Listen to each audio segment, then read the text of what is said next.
Të nderuar shikues, ju përshëndes. Do t'jemi së bashku në minutat e ditarit informativ ku ndër të tjera do të ndiqni. 2 kabinetet të reja janë inauguruar në qendrën e formimit profesional në Gjirokastër, ku do të zhvillohen 4 kurse profesionale të pajisura me infrastrukturë dhe mjete bashkëkohore. Ambientet e reja ju mundësojnë kursantëve të zhvillojnë si mësimin teorik, ashtu edhe praktikën profesionale brenda qendrës. Tuneli i luftës së ftohtë në Gjirokastër mbetet një nga atraksionet më të vizituara të turizmit historik në qytetin e Gurt. Nga muaji janar deri më tani, mbi 5.000 turistë vendas dhe të huaj kanë zgjedhur të njihen nga afër me këtë objekt që dëshmon një periudhë të rëndësishme të historisë së vendit. Zjarret e verës rrisin gatishmërinë e strukturave mbrojtëse civile nëpërmjet të cilat kanë intensifikuar masat parandaluese për të përballuar çdo situatë emergjente gjatë sezonit turistik. Shërbimi zjarrtikës ka hartuar një plan të posaçëm ndërhyrjeje dhe koordinimi me institucionet vendore me fokus parandalimin e zjarreve në zonat e rrezikuara dhe reagimin e shpejtë në rast incidentesh. Fshati Karroq në bashkinë e Finiqit vlerësohet si një destinacion me potencial të lartë për zhvillimin e turizmit rural dhe natyror fal peizazheve të paprekura dhe gjatësisë karakteristike të zonës. Banorët shprehen se zona ofron mundësi reale për bujtina dhe agroturizëm, por mungesa e infrastrukturës rrugore po pengon investimet dhe zhvillimin e këtij potenciali turistik. Ju njohim tani më gjërësisht. 2 kabinete të reja janë inauguruar në qendrën e formimit profesional në Gjirokastër, ku do të zhvillohen 4 kurse profesionale të pajisura me infrastrukturë dhe mjete bashkëkohore. Ambientet e reja ju mundësojnë kursantëve të zhvillojnë si mësim teorik, ashtu edhe praktikën profesionale brenda qendrës, duke rritur cilësinë e aftësimit dhe përgatitjes për tregun e punës. Qendrës së formimit profesional në Gjirokastër janë shtuar 2 kabinete të reja, të ideuara për të zhvilluar 4 kurse, manikyr, pedikyre, estetik dhe parukerie berber. Me ngritjen e tyre, tashmë kursantët nuk do të drejtohen në bizneseve, por si praktikën dhe teorinë do ta zhvillojnë në këto ambiente. Sot janë 2 kurse të rinj që çelen. Këtu jemi në kabinetin e estetikës dhe manikyr pedikyrit me mjetet dhe gjërat më bashkëkohore. Gjithsej kemi 360 orë, mirëpresim të gjithë kursantët ose studentë që janë të papunësuar të regjistrohen dhe të marrin njohuri dhe një zanat për të ardhmen e tyre. Kam gati 2 javë që po ndjek kursin e manikyr pedikyrit dhe mendoj që në të ardhmen të hap diçka ti me një biznes timin, pse jo të punoj dhe. Kabineti i ri? I shkëlqyer. Kushtet fantastike, me metodat bashkëkohore, super, shumë bukur. Unë ndjek kursin e parukerisë këtu në Gjirokastër, është një pasion imi që prej fëmirisë e kam ushtruar dhe tek motra ime më parë. Më pëlqen ta kushtroj dhe tek vetja, u regjistrova këtu që të kem diplomë dhe pse jo ta ushtroj në të ardhmen. Kabineti është diçka e jashtëzakonshme, është një mundësi shumë e madhe për të gjithë të rinjtë e sotëm. Dhe pse jo të ardhmen ta vazhdojnë në vendin e tyre, mos të largohen. Kabineti ka ndryshuar shumë, janë bërë kurshe të duhura për të mësuar nxënësit, të jetë kënaqësi që të vazhdojnë këtu për të mësuar dhe për të ecur më tutje.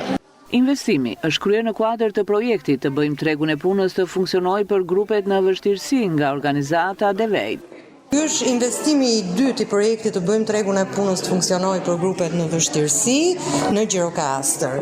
Ne kemi investuar si projekt edhe kursin e kuzhinës para 3 vitesh. Në këtë fazë projekti në cilën jemi me qëllimin e mirë për të nxitur punësimin e brezit të ri dhe për të orientuar brezin e ri nga formimi profesional, vendosëm që të bëjmë një investim të tillë duke bërë të mundur hapjen e 3 kurse 4 kurseve të reja në qendrën e formimit profesional Gjirokastër. Drejtoresha e qendrës, Mira Lapa, u bën thirrje kryesisht të rinjve të përzgjedhin sipas interesit dhe dëshirave mes 40 kurseve që ofrohen, duke u dhënë mundësi vetes të integrohen në tregun e punës. Sot në qendrën e formimit profesional është një ditë e veçantë. Ne fal projektit Devajt përfituam 2 kabinete, të cilat ata me këto 2 kabinete do të zhvillohen 4 kurse profesionale. Janë kurse, si mund ta quajmë, kurs luksi, manikyr, pedikyr, berber, estetik dhe parukeri. Gjitha pajisjet, produktet, lëndë e parë për të cilën ata do punon janë të kohës së fundit. Është teknologjia që ata sot është e vështirë ta gjenden në ambientet e tyre private, por ne këtë gjë ju afron vetëm Qendra e Formimit Profesional Gjirokastër. Ju bëj thirrje të gjithë të rinjve, mos ta humbasin kohën kot, por të vinë të përfitojnë një zanat, një profesion, të cilit ata nesër e kanë shumë më të lehtë për të gjetur një vend pune. Që prej janarit deri në maj në kurset profesionale në Gjirokastër janë regjistruar 433 persona. Këshilli Kombëtar për të drejtat dhe mbrojtjen e fëmijëve do të zhvillojë mbledhjen periodike në shkolla të ndryshme të vendit, duke përfshirë nxënësit në diskutime mbi politikat që i prekin drejt për drejt. Ministrja e Shëndetësisë dhe Mirëqenies Sociale Evis Sala theksoi se fëmijët janë qytetarë me të drejta të plota dhe se prioritet mbetet mbrojtja e tyre, siguria digjitale dhe përfshirja sociale. Përfitues të politikave tona.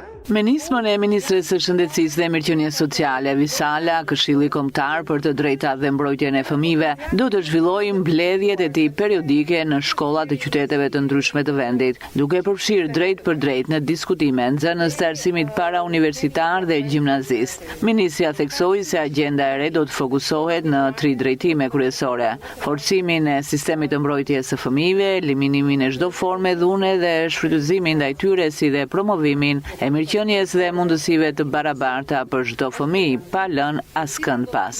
Me zgjerimin e shërbimeve komunitare, kujdesi alternativ familjar dhe masa mbështetëse për familjet në nevojë, synojmë të parandalojmë siç është mjekësi që shkohet nga kurimi arrit në parandalim dhe ne duhet të parandalojmë. Kemi mundësi që të kalojmë në fazën e parandalimit për ndarjen e fëmijëve nga familjet e tyre dhe të garantojmë që çdo fëmijë siç e thash rritet në një midis të sigurt dhe familjar. Po aq e rëndësishme, sepse të rinë tashi e ngrinë zërin ashtu siç duhet ta ngrinë që të dëgjohet, është që dhe pjesëmarrja duhet përfshihen në proceset vendimarrëse.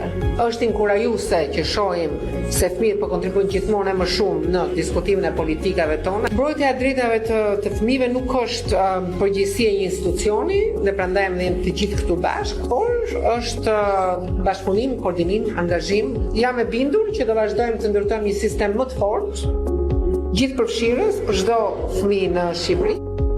Në përfundim, Ministria Sala vlerësoi bashkëpunimin ndër-institucional për koordinimin e politikave dhe angazhimin në mbrojtjen e fëmijëve, si dhe inkurajoi këta të fundit që të vijojnë të jenë pjesë aktive e shprehjes së mendimeve dhe kërkesave të tyre në procese të vendimarrëse.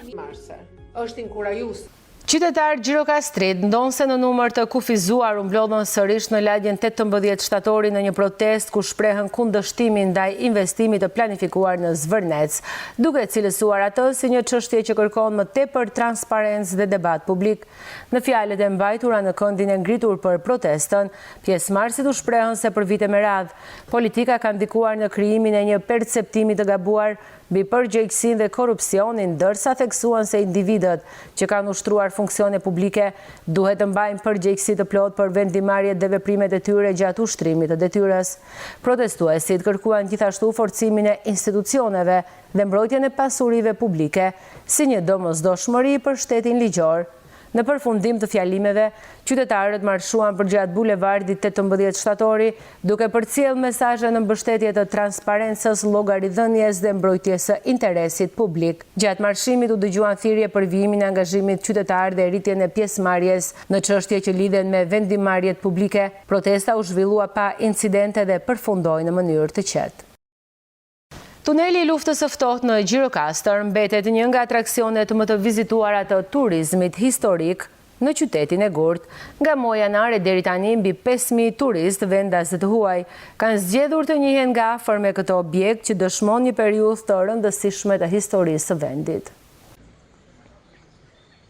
Tuneli i luftës së ftohtë në Gjirokastër, një prej objekteve të trashëgimisë kulturore e ndërtuar në vitet e diktaturës, sot është kthyer në një atraksion mjaft tërheqës për vizitorë të shumtë vendas apo të huaj, të cilët kanë kuriozitet për të njohur më tepër për mënyrën apo pse ishte ndërtuar ky objekt. I'm from Uruguay, South America. Jam nga Uruguay dhe kjo është era ime e parë në Shqipëri. Vendosa të vij këtu pasi një mik i imi e kishte vizituar Shqipërinë 3 vite më parë dhe më kishte folur shumë mirë për vendin. Edhe pse është larg nga Uruguay, pam disa video dhe menduam se ishte një vend i bukur për të vizituar. Në Gjirokastër kemi mbërritur sot. Deri tani kemi vizituar Kalan, tunelin e luftës së ftohtë dhe kemi shëtitur në pazarin e vjetër. Është hera ime e parë në Gjirokastër dhe jam vërtet impresionuar nga historia e qytetit. Gjatë qëndrimit këtu, vizituam edhe tunelin e luftës, i cili ishte një eksperiencë shumë interesante dhe na ndihmoi të kuptojmë më mirë të kaluaren e vendit. Gjithashtu pam Kalan dhe shëtitëm në pazarin e vjetër. Gjirokastra ka një atmosferë të veçantë dhe jemi shumë të lumtur që zgjodhem ta vizitojmë.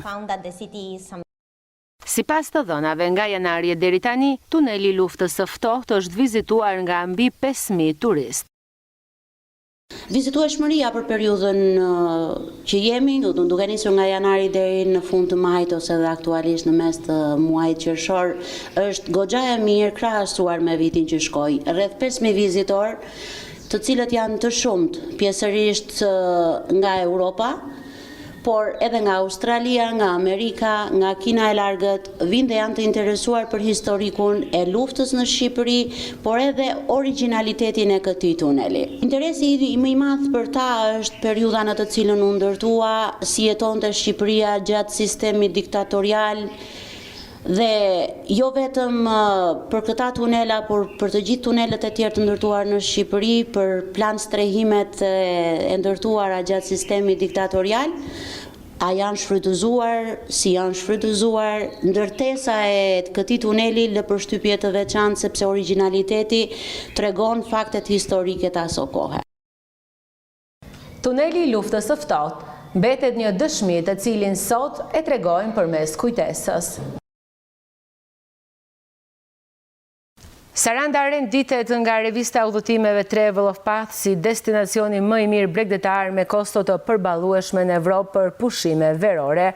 Revista vlerëson ujërat e kristalta, trashëgimin kulturore dhe çmimet konkurruese, duke vendosur qytetin në krye të 4 destinacioneve të rekomanduara për turistët. Saranda është renditur në krye të 4 destinacioneve më të lira bregdetare në Europë në verën e vitit 2026. Me ardhjen e sezonit veror, shumë prej destinacioneve më të njohura turistike të Europës, si bregdeti i Amalfit në Itali apo ishulli grek i Santorinit, vazhdojnë të tërheqin vëmendjen e turistëve nga e gjithë bota. Megjithatë, sipas revistës udhëtimeve Travel of Path, pushimet verore në Europë nuk duhet domosdoshmërisht të shoqërohen me shpenzime të mëdha. Revista ka renditur 4 destinacione bregdetare që ofrojnë ujëra të kristalta, atmosferë të gjallë, trashëgimi historike dhe çmime të përballueshme. Në krye të listës përmendet Saranda, ndërsa pjesa e renditjes janë gjithashtu Qipëroja Veriore, Varna në Bullgari dhe Kalimnos në Greqi. Sipas artikullit, Saranda mund të mos jetë më sekret i fshehur që ishte dikur pasi bregdetit shqiptar po tërheq gjithnjë më shumë turistë ndërkombëtar, edhe në disa zona po përjeton flukse të ngjashme me ato të destinacioneve të njohura në Itali apo Kroaci. Megjithatë, qyteti vazhdon të ofrojë një raport shumë të favorshëm mes cilësisë dhe kostos së pushimeve.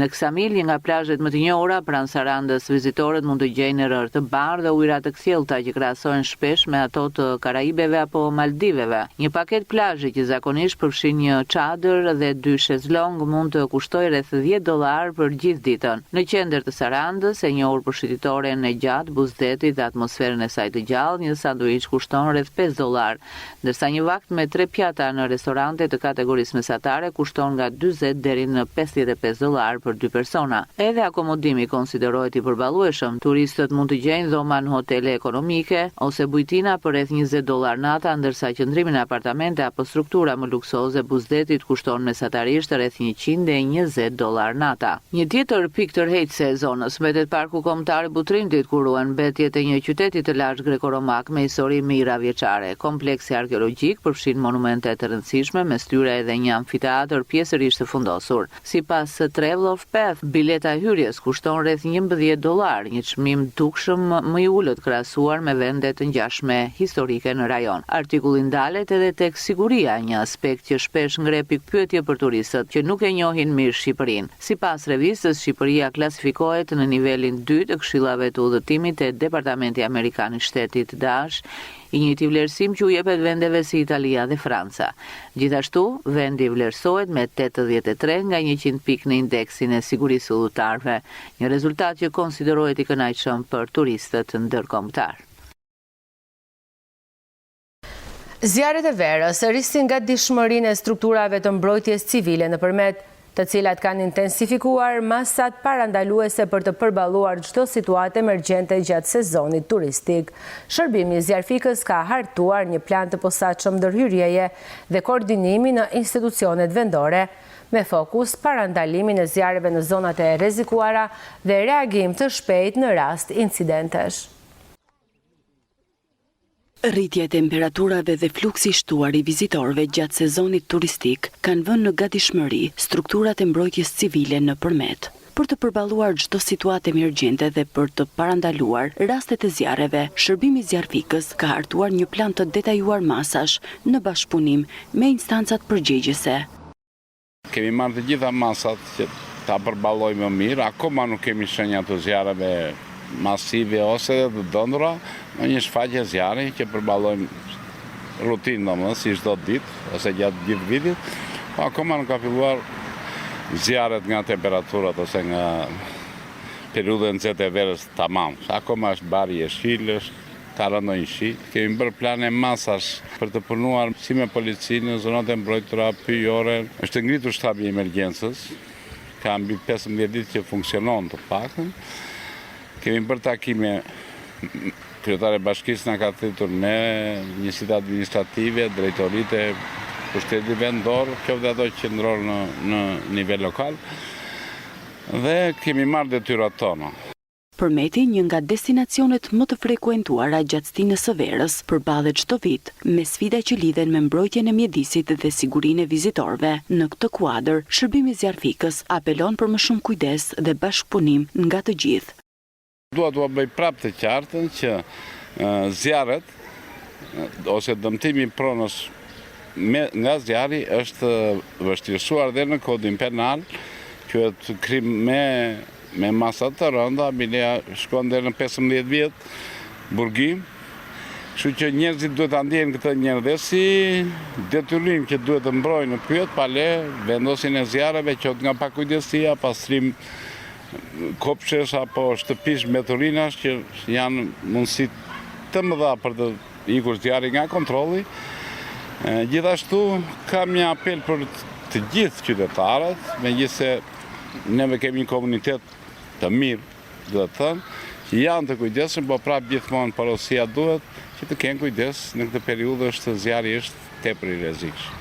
Nëpërmjet këtyre masave, strukturat vendore synojnë të garantojnë një sezon turistik të sigurt, duke mbrojtur njëkohësisht pasuritë natyrore dhe jetën e qytetarëve dhe të vizitorëve.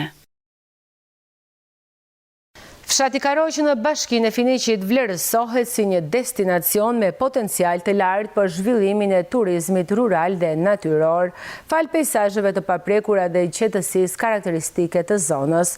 Banorët shprehen se zona ofron mundësi reale për bujtinë dhe agroturizëm, por mungesa e infrastrukturës po pengon investimet dhe zhvillimin e këtij potenciali turistik.